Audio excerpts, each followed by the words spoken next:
Vamos con el libro de Hebreos, con el que seguimos desde hace ya algunas semanas atrás, y hoy nos toca el capítulo 4. Este capítulo 4 es una continuación de lo que ya vimos en el capítulo 3, final del capítulo 3, hace 2 semanas en nuestra celebración.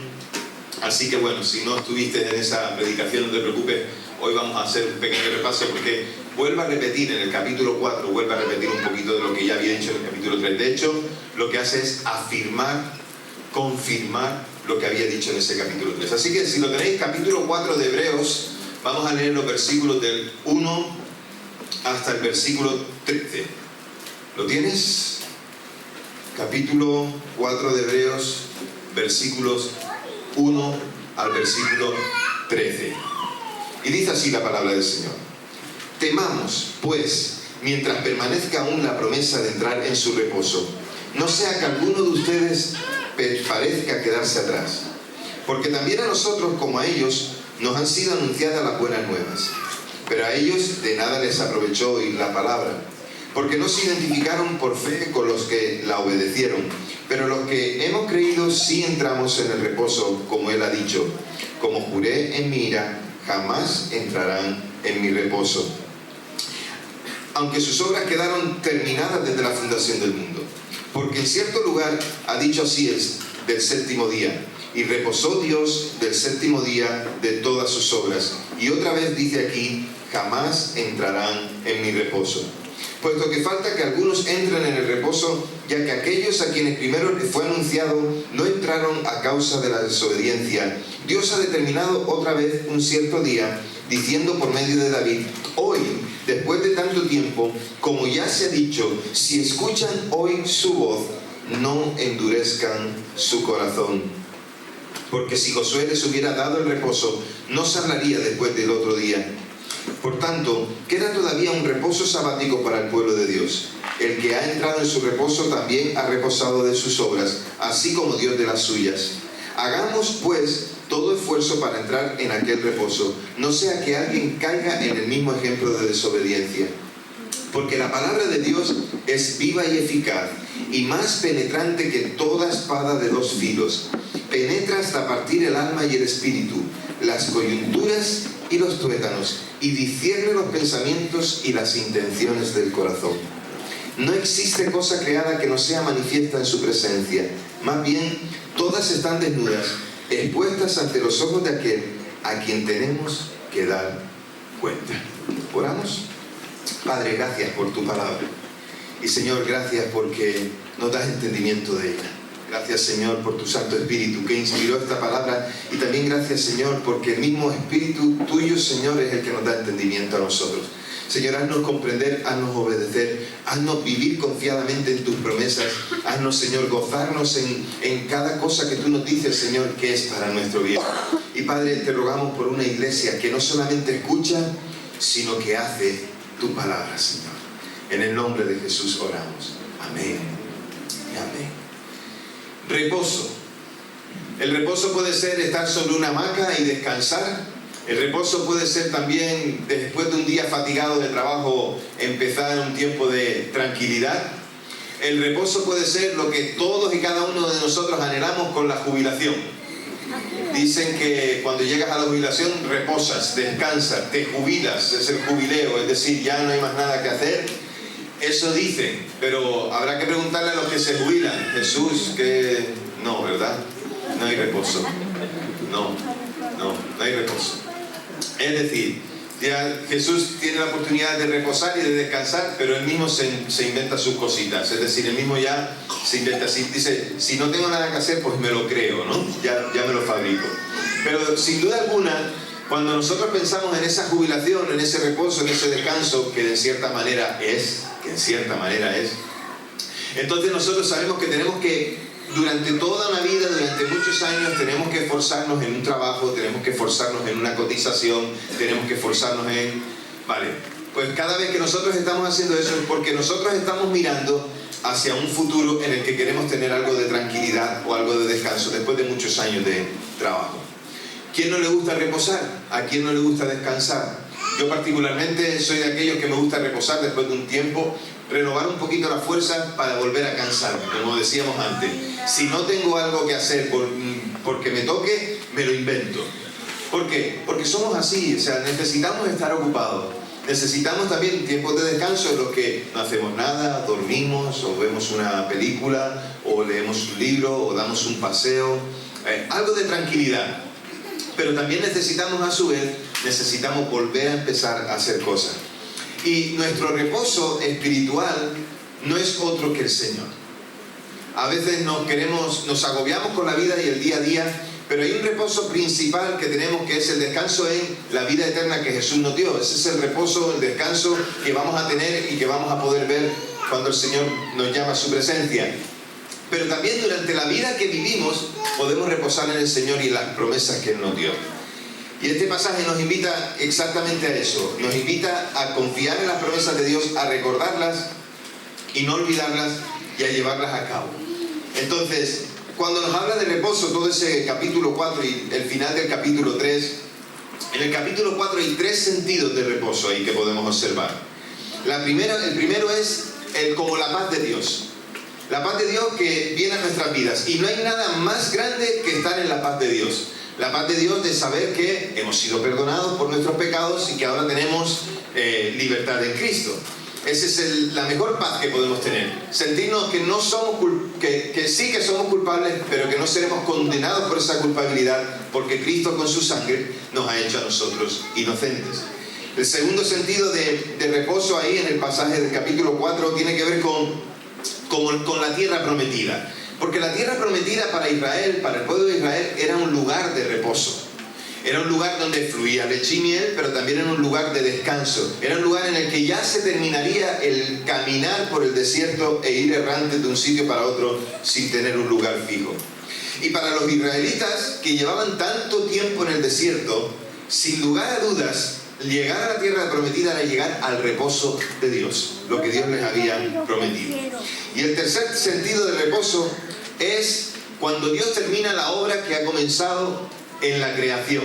6 días trabaja y en el 7º día Él descansa. Y así, a grosso modo, hemos visto los 3 sentidos de reposo, pero hay más cosas que podemos ver en el texto. Por ejemplo, podemos ver que la promesa del reposo de Dios está todavía abierta para su pueblo. Porque el peligro que nos dice el texto que corremos es el de pensar que no la podemos ya alcanzar. Que consiste en pensar que por mucho que nos esforcemos no llegaremos a ese reposo. Y deja entrever que eso es la idea que está en los lectores de la carta de Hebreos. Otro sentido que podemos ver ahí es que Israel no entró en el reposo de Dios, por lo menos el Israel que salió de Egipto. La gran mayoría de ellos que salió de Egipto no entró en la tierra prometida, y eso incluía también a Moisés. ¿Os acordáis que hace 2 semanas hablábamos de eso? En el capítulo 13 y 14 del libro de Números nos cuenta todo el relato de cómo fue esa salida y esa llegada a esa tierra. Nos dice que contaba cómo estaban en la frontera con la tierra prometida y muchos no entraron. Contaron también, cuenta también esos 2 capítulos, el relato de la expedición de 12 personas, uno por cada tribu, que entra en la tierra prometida para investigar y ver, y que lo que allí vieron hizo que algunos de ellos trajeran un informe que fuera negativo, es decir, 10 de ellos, y después estaban Caleb y Josué, los 2 que sí dijeron que podían entrar en la tierra prometida y que podían conquistar la tierra prometida porque Dios estaba con ellos. No lo iban a hacer en sus fuerzas, sino en el poder del Señor. Entonces, ellos estaban a favor de conquistar aquella tierra, pero el pueblo fue convencido por los que tuvieron miedo, los que trajeron un informe negativo, o de alguna manera se acobardaron a ver los gigantes, los carros de combate, ver las espadas, las lanzas y las herramientas y los instrumentos que tenían para la guerra. Entonces ellos no pudieron entrar en el reposo de Dios, no vieron esa tierra. Algunos la vieron pero no entraron en ella, pero los que sí trajeron un informe positivo sí que entraron. O sea, Josué y Caleb con su familia sí que pudieron entrar en aquella tierra y tomaron posesión de ella, y les fue dado un lugar donde poder vivir en aquella tierra. Otro sentido más es que ese reposo sigue existiendo. Génesis 1 y 2 que relata la creación, Dice en cada uno de sus versos, dice que en el primer día era la tarde y la mañana, y que en ese sentido todos los días tuvieron un principio y un fin, excepto el séptimo día. Dice que el séptimo día Dios descansó de todas sus obras. Entonces decía la tradición de Israel, y los rabinos se encargaban de poder transmitirla a unos a otros, decían que ese reposo de Dios no tenía fin, por cuanto después de ese séptimo día no comenzó otra vez a trabajar, sino que ahí lo dejó. Dice que ese reposo no tiene fin, por lo tanto es un reposo que siempre sigue activo, y es un reposo que siempre se sigue ofreciendo. Es un reposo y un descanso en el Señor. Volvemos en el texto y seguimos viendo que después de 40 años de deambular por el desierto, al mando de Josué como cabeza después y como sucesor también de Moisés, él entra en aquella tierra prometida y hace entrar a la tierra prometida a aquel pueblo. Y entonces llegar a aquel lugar se convirtió en promesa y descanso, no para los que salieron, pero sí para los hijos de aquellos que habían salido. Entonces lo que podemos ver es que la promesa no se agotó jamás. La promesa siempre estaba ahí. Y según el Salmo 95 que leímos la semana pasada, y en el cual estaba basado el texto del capítulo 3, David dice que oye la voz de Dios y hace una invitación al pueblo. ¿Para qué? Para entrar en el reposo de Dios. Pero entrar en el reposo de Dios significa que no debían endurecer su corazón. Y esto es lo que había hecho el pueblo de Israel durante su etapa en el desierto. Habían endurecido su corazón contra Dios. ¿Por qué? Porque les había faltado fe, porque se habían quejado, porque habían protestado y habían hecho otras cosas, porque habían hecho otros dioses y los habían adorado, porque se cansaron en el camino o anhelaban las comidas que tenían en el lugar de donde habían salido, en Egipto. Entonces el texto nos dice que eso no se ha acabado. O sea, la posibilidad de entrar en ese reposo de Dios no se ha acabado. Por lo tanto, Dios sigue llamando hoy también, lo dice a los lectores de Hebreos, Dios sigue llamando también en ese momento a no endurecer el corazón y a entrar en el descanso del Señor. La promesa seguía y sigue abierta, pero ese hoy de esos versículos, ese énfasis en decir, en este momento, hoy, ese no va a durar para siempre, porque la vida tendrá un fin para cada uno de nosotros y tendrá un fin en el conocimiento que tenemos de la vida en general. Y ahí entonces se perderá la promesa. Por lo tanto, la insistencia del autor de Hebreos es, hoy es el día del reposo. Hoy es el día de descansar en nuestro buen Dios, en descansar en el Señor y en toda su obra. Es aquí y ahora y por la fe. Entonces, ese era el llamamiento del autor de Hebreos a sus lectores. La necesidad de descansar en el Señor, como una oportunidad siempre abierta, ¿vale? Pero la necesidad de que aquellos recordaran no desviarse del Señor o no endurecer su corazón. Por eso, al leer el texto que hemos leído, y si lo releemos y lo releemos, desde el versículo 1 en adelante, tenemos una advertencia a tener cuidado. Y es una advertencia a tener cuidado porque a veces tenemos la tendencia a la desobediencia y a veces también a la falta de fe. Y eso es como consecuencia de no haber entrado en el reposo de Dios. Porque cuando descansamos en las promesas de Dios, cuando descansamos en lo que Él nos dice, cuando confiamos en Él, la desobediencia y la falta de fe desaparecen. Es como las antípodas de una cosa y de la otra. Si tienes desobediencia, evidentemente no habrá obediencia. Si tienes falta de fe, no habrá fe. Lo que está diciendo el autor de Hebreos es que debemos tener cuidado, porque eso tiene consecuencias. Dios nos ofrece una paz que nosotros podemos alcanzar, pero necesitamos acceder a ella. Por lo tanto, el autor de Hebreos sigue haciendo una advertencia, y es a tener cuidado, no sea que creáis que habéis llegado demasiado tarde. Y insisto, no es tarde llegar al descanso de Dios. Mientras tengamos la oportunidad de tomar una decisión de entrar en ese descanso, pero puede ser que algún día sea tarde. Entonces tenemos que disfrutar de ese descanso. En cierta ocasión a un niño le contaron algunas de las grandes historias del Antiguo Testamento, y se las contaron pues tal y como las ponía en el texto. Y seguramente el profesor de la escuela dominical, el maestro de la escuela dominical, le ponía viveza, les enseñaba, les ponía ejemplos, hacía juegos con ellos, les enseñaba imágenes o hacía cosas que ellos pudieran entender lo que el texto bíblico enseñaba de aquellos héroes de la fe. Entonces el niño, cuando quiso contar lo que había escuchado, él dijo: Dios era mucho más emocionante antes, conforme al texto bíblico.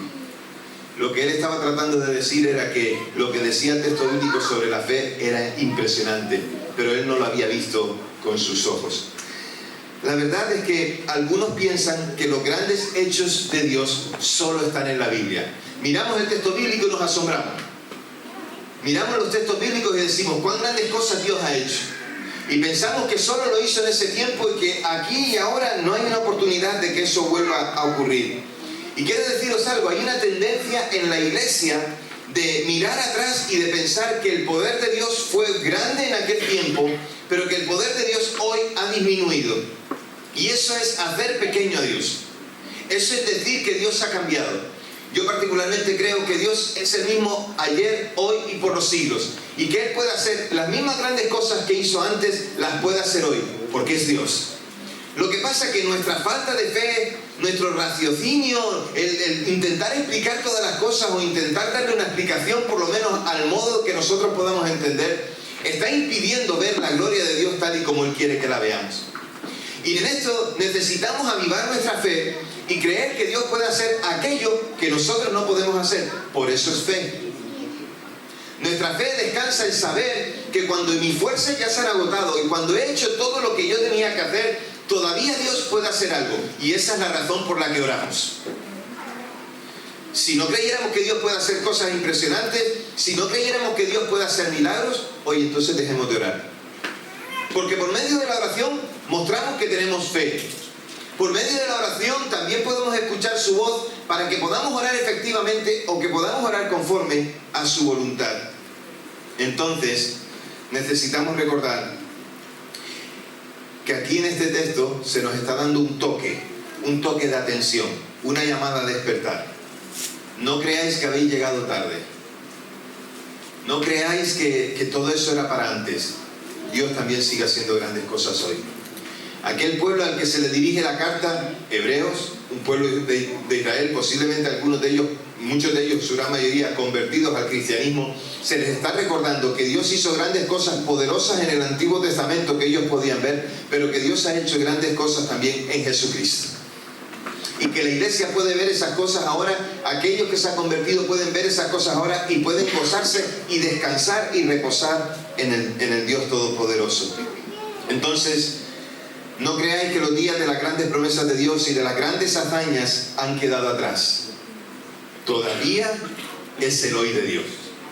Todavía es el tiempo en que Dios siga haciendo grandes cosas. Y yo no sé tú, pero yo las puedo ver. Y las puedo ver, dices tú, dime dónde. En medio de nosotros. Es decir, en medio de vosotros.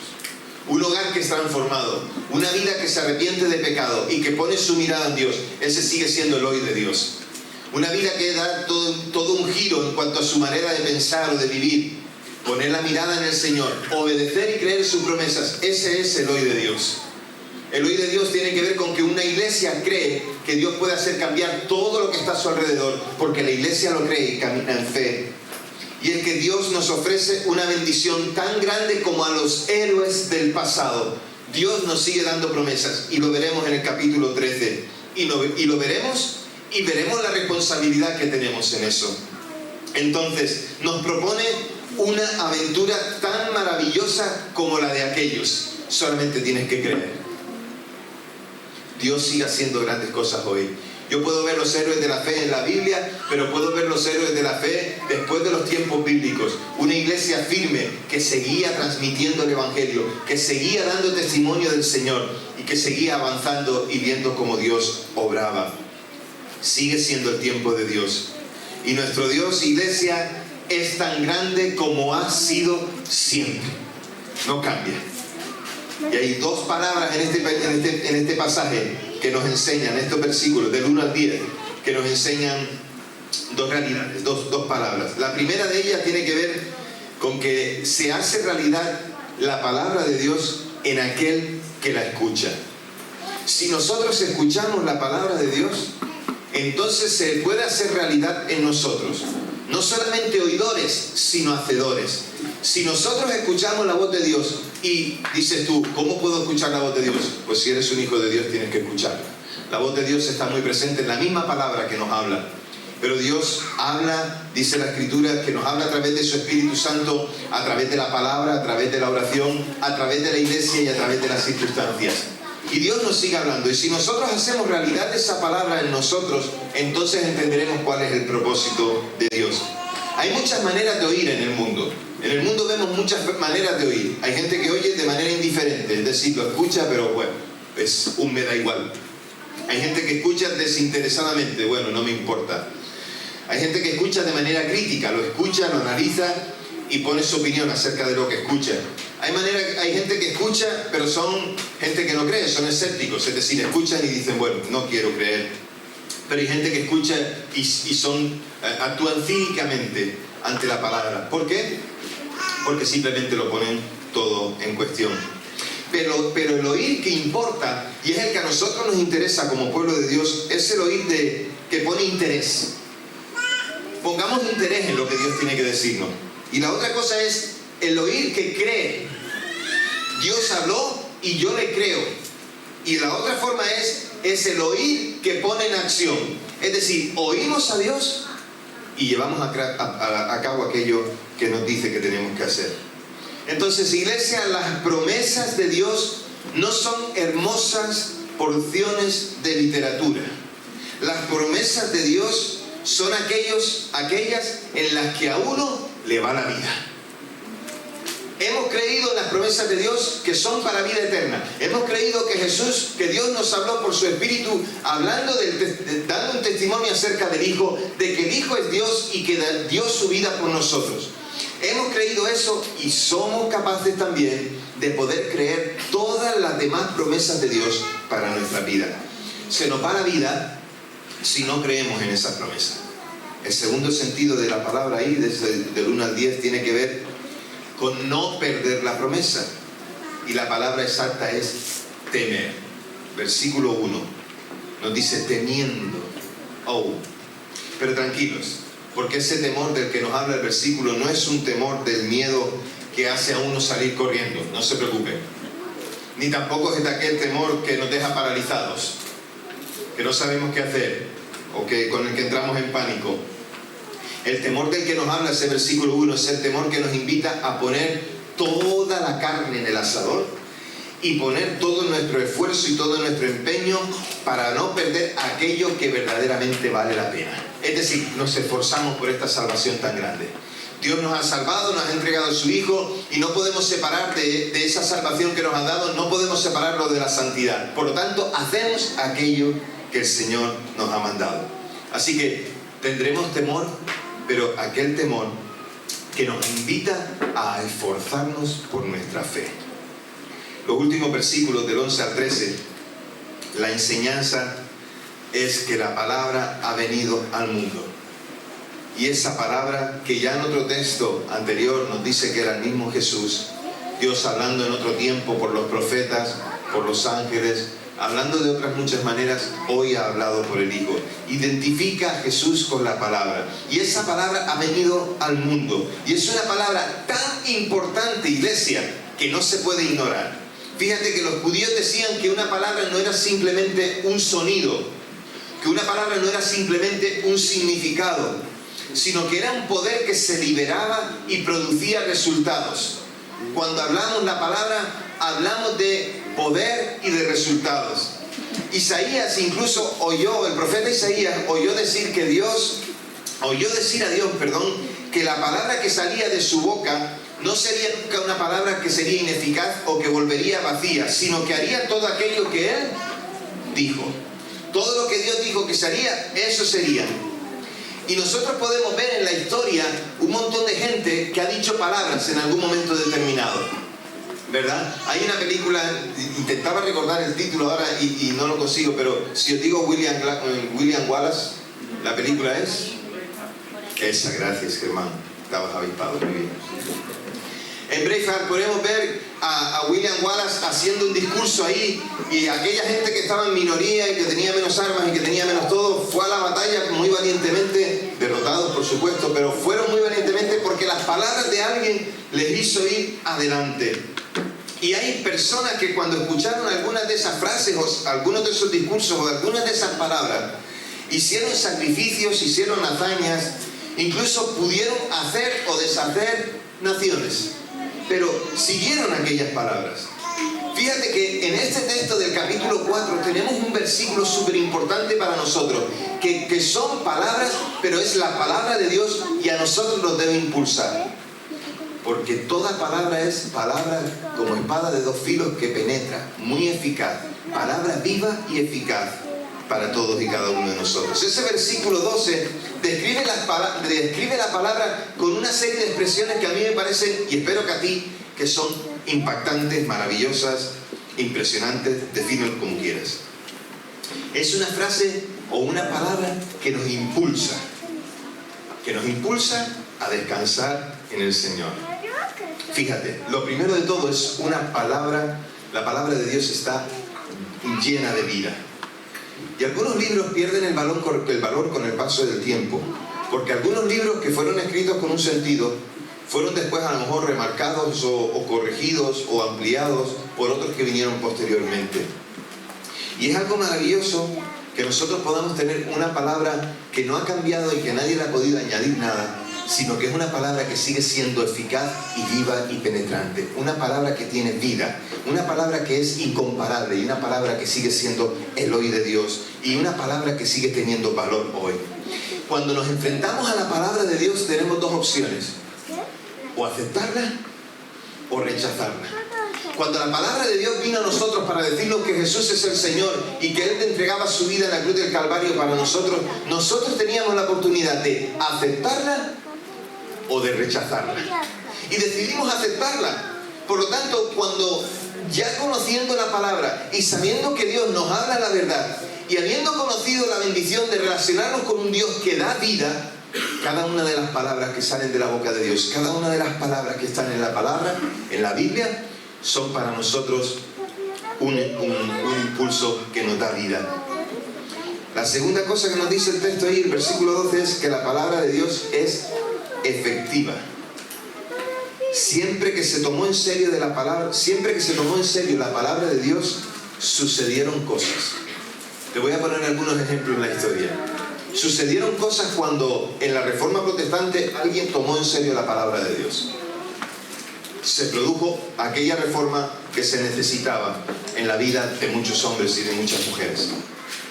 Pero también la palabra de Dios nos permite ver cambios y nos permite ver que es efectiva, y hay una de las cosas tan sencillas que ha llegado a nuestros días, y es poder tener las traducciones de los textos bíblicos a un montón de idiomas. Cuando alguien ha podido acceder a esa palabra, a la palabra de Dios, han caído convencidos de pecado, de justicia y juicio, por lo tanto, para tener un encuentro personal con el Señor.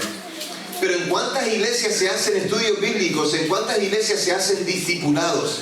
Pero ¿en cuántas familias y en vidas personales la palabra de Dios que ha llegado a la vida ha transformado y cambiado? La palabra de Dios nos permite ver las cosas de otra manera diferente. De ahí que Romanos 12:2 nos dice que la palabra de Dios es que la voluntad de Dios es buena, agradable y perfecta. Pero en el 1 antes nos dice que, ayudadme, no os conforméis a este siglo, sino transformaos por medio de la renovación de vuestro entendimiento. Y el entendimiento se renueva desde la palabra. La vida es transformada desde la palabra. El matrimonio es transformado desde la palabra. La educación de los hijos es transformada desde la palabra. Las relaciones de los unos con los otros es transformada desde la palabra. Las sociedades en las que vivimos pueden ser transformadas desde la palabra. Las naciones en las que conocemos pueden ser transformadas desde la palabra. Por eso la palabra de Dios es eficaz, porque cuando nos exponemos a ella, somos transformados. Y puede que ninguno de ustedes o algunos de ustedes no se den cuenta de lo que significa que seamos transformados por la palabra. Pero déjenme decirles algo. lo pesado y lo insistente que somos con el tema del discipulado tiene que ver con esto. Porque no nos acercamos a la palabra para recibir información de quién es Dios o cómo es Él. Nos acercamos a la palabra para ser transformados por ella. Esa es la razón. Cuando nosotros nos exponemos a la palabra de Dios es eficaz. Porque decimos, oye, pues esto funciona. Hombre, pues mira, si es que Dios lo dice, pues va a ser que sí que funciona. Lo que pasa es que desde la incredulidad, o desde la duda, o desde la no experiencia, pero cuando experimentamos que lo que hacemos es bueno, a que enseguida se lo recomendamos a otro. Oye, si haces esto te va a funcionar. Como aquella mujer una vez que le decía a un pastor, he orado y el Señor ha contestado la oración, es que no me lo puedo creer. Bueno, y el pastor se ríe diciendo, bueno, es que por eso oramos, para que el Señor conteste. Es que necesitamos creer que Dios obrará de esa manera. Es una palabra eficaz. Tercera cosa, la palabra de Dios es penetrante. Penetra hasta la frontera del alma, que es la vida física, y el espíritu, que es la vida espiritual.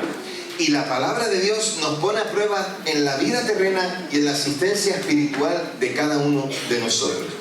Es penetrante hasta tal punto que la palabra de Dios escudriña todos los deseos que tenemos y también las intenciones del corazón. El deseo es la parte emocional de la persona y la intención es la parte intelectual. Domina esos conceptos de nuestras vidas para poder transformarnos a la imagen de Dios, para que cada día más la imagen de Cristo en nosotros sea completada, y Él completará cada día su obra en cada uno de nosotros. Así es. Y el versículo 13 dice que entonces, una vez que conocemos esto, si alguno no lo sabe, todos estamos al descubierto delante de Dios y delante de sus ojos. Todos. Interesante que la palabra para desnudo es una palabra que nos habla de personas que creen estar ocultas debajo de un disfraz, pero que delante de Dios todo disfraz desaparece y nos enfrentamos con Él tal como somos. Bueno, el pasado sábado hicimos una fiesta de disfraces en el campamento que la pasamos muy divertida, nos reímos muchísimo, ¿verdad? Pues para que entendáis es un poquito esto. Yo me puedo poner un disfraz de algo que no soy, ¿vale? Yo estaba disfrazado de radar. Evidentemente no soy un radar. No soy un radar. Ni voy sacando fotos ni voy poniendo multas. Eso sí, voy corrigiendo todo lo que puedo. ¿Por qué? Porque soy pastor. Pero nos escondemos tras disfraces y eso es lo que significa desnudos. Estamos desnudos delante de Dios porque por mucho que queramos aparentar algo, delante de Dios estamos literalmente como somos. Así que ahí desaparece nuestro personaje para que aparezca la persona. Y la otra palabra que aún es más gráfica, pero tiene tres significados, o posibles tres significados. El primero de ellos es un término técnico que indica lucha de pelea, de conflicto. Y es cuando en una lucha o un conflicto uno de los contrarios agarra al otro y lo inmoviliza hasta que no se puede mover. Por ejemplo, en judo hay una serie de llaves que se realizan o de técnicas que se realizan que provocan una inmovilización. Cuando se provoca una inmovilización tiene dos opciones: llegar hasta el final, por lo cual si es una inmovilización de un brazo puedes luxártelo y rompértelo, o puede ser una inmovilización que tiene que ver con la respiración y entonces si llegas hasta el final pues te vas a desmayar. Entonces, para evitar eso, lo que hace el que está siendo vencido, lo que hace es dar 3 golpes sobre la persona que está haciéndole esa técnica para que deje de hacerlo. Y cuando estás haciendo esos 3 golpes, lo que le estás diciendo a tu adversario es que te rindes. Pues ese es el primer concepto en la definición de la palabra. Es ese sentido de rendición. No podemos esquivar a Dios y evitar encontrarnos con Él cara a cara.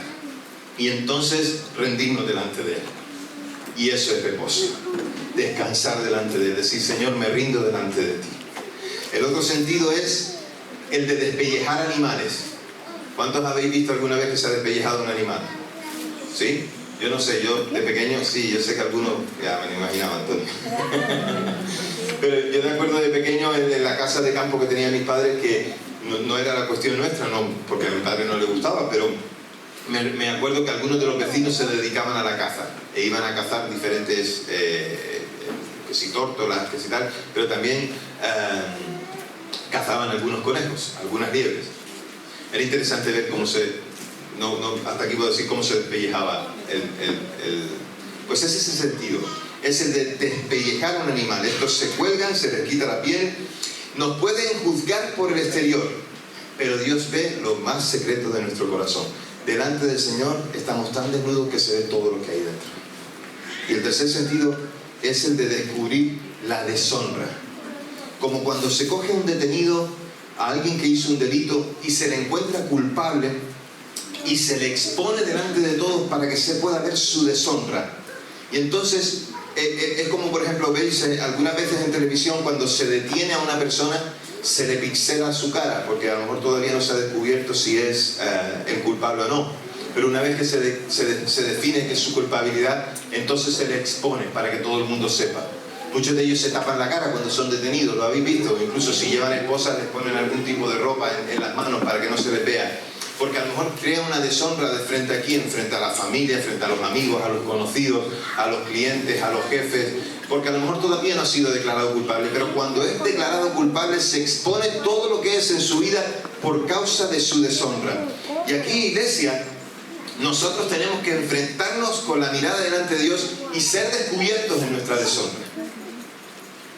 Somos descubiertos en nuestra deshonra por nuestro pecado, pero aquí vemos la mano de Dios para obrar y quitar ese pecado. Una persona llamada Kermit Evitt describía en su libro El Dios en ti, diciendo: en algún momento uno tiene que dejar de correr de sí mismo y de Dios, probablemente porque ya no tiene dónde huir. Y nos encontramos con Él cara a cara. Delante de Dios no podemos ocultar nada. Iglesia, es necesario nuestro reposo en Dios. Y es importante nuestra fe y nuestra obediencia a Él. Algunas iglesias se resisten a aceptar la promesa de salvación a través de Cristo. Pero hoy sabemos que hay un descanso espiritual para aquellos que confían en Él. El descanso de nuestros pecados y saber que en Él tenemos vida eterna. Entonces, ¿qué haremos? Sino recordar la promesa de reposo que Dios nos ofrece a través de Cristo. Y esto significa encontrar descanso en la obra redentora de Jesús y en dejar de confiar en nuestras propias obras para ganar salvación. Cuando descansamos en Dios y ponemos nuestra fe en Él, tenemos reposo. La segunda es que aquellos que escuchan el mensaje de la buena noticia y lo aceptan con fe, tendrán reposo de Dios. Así que esa relación con nuestro Dios se basa en la fe en Cristo, en obedecer su palabra, porque la fe es esencial para experimentar la paz y el reposo espiritual que Dios ofrece. Sin fe no podemos agradar a Dios. La tercera es que debemos esforzarnos por el reposo de Dios y evitar la desobediencia. Aunque el descanso en Dios es un regalo, también requiere de nuestra participación activa. Debemos esforzarnos por vivir la obediencia a Dios y descansar en su provisión y cuidado. La cuarta y última, iglesia, poniéndolo en práctica en nosotros, prestemos atención a la palabra de Dios, ya que nos revela la verdad sobre nuestras vidas y nos lleva a un cambio, a un camino de obediencia. Nos desafía a examinar nuestros corazones y a estar en sintonía con la voluntad de Dios. Y eso es reposo. Así que somos llamados a confiar en Dios, a entrar en su reposo a través de la fe, de la obediencia, y permitir que seamos transformados por su palabra y nos guíe en nuestra vida espiritual. Tenemos reposo porque ya hemos sido perdonados y salvados, pero hay mucho todavía por hacer, reposando en Él, siendo transformados por Él. Entonces, hoy dos cosas importantes. La primera, si aún no le has entregado tu vida a Jesús, si aún no has reconocido que Él es el Señor y Salvador de tu vida, si aún no has creído que Él murió en la cruz para perdonar tus pecados, la Biblia dice que no me tienes que creer a mí, sino que tienes que creerle a Él. Es más, la Biblia sigue diciendo a través de este pasaje y otros muchos, hoy es el día de salvación. Hoy es el día del reposo. Hoy es el día de decir: Señor, ya no lucharé más contigo. Me rindo a ti, descanso en ti, te creo a ti. Y la segunda cosa es, iglesia, que tienes reposo y descanso en Dios, no te descuides. No te descuides. Camina firmemente en ese caminar, en ese camino que Dios está viendo para nosotros. ¿Por qué no cierras tus ojos donde estás? Señor, gracias en esta tarde. Gracias por recordarnos que en ti tenemos reposo, que en ti tenemos descanso. Gracias, Señor, por recordarnos que Señor, fuera de ti no hay nada que hacer. Señor, gracias por el reposo de nuestras vidas en ti para vida eterna, pero gracias también porque por medio de tu palabra y por medio de nuestra relación contigo iremos cada día a parecernos más a aquel que nos salvó. Queremos, Señor, que esa imagen tuya en nosotros cada vez sea más nítida, más clara, que en nosotros se pueda ver la imagen de Cristo. Señor, reposamos y descansamos en ti en medio de cada prueba, en medio de cada situación. Reposamos y descansamos en ti, Señor, aún en medio de las decisiones, para hacerte obediente y no desobediente, para tener fe y no para mostrarte que no la tenemos. Ayúdanos y guíanos en esto, Padre. En el nombre de Jesús te lo pedimos. Amén.